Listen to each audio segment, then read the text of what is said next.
نماز جو ہے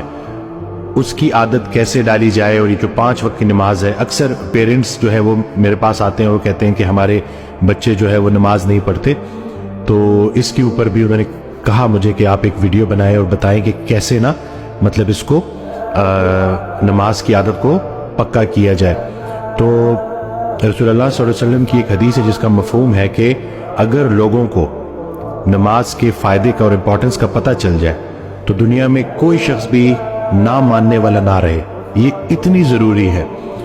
اور نماز دراصل اللہ کی یاد ہے۔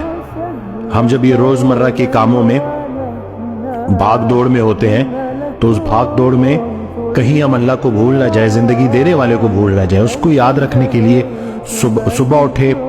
فجر پڑھی،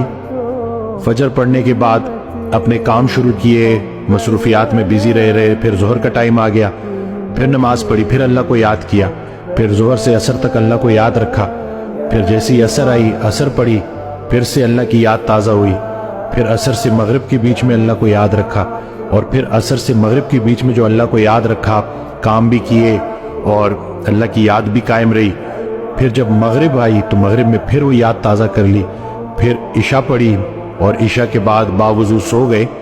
تو اس طرح سے پورا دن اللہ کی یاد قائم رہی، تو پورا کا پورا دن عبادت میں، رات کو باوضو سو گئے تو نیند عبادت میں۔ حضرت واصف علی واصف رحمۃ اللہ علیہ ایک آڈیو میں بیان فرماتے ہیں کہ آپ کی پوری زندگی میں سے عبادت کو نکالا جائے گا اور اس کو تولا جائے گا۔ تو اگر آپ کی پوری زندگی ہی عبادت نکل آئی تو پھر تو نیت ہے جی،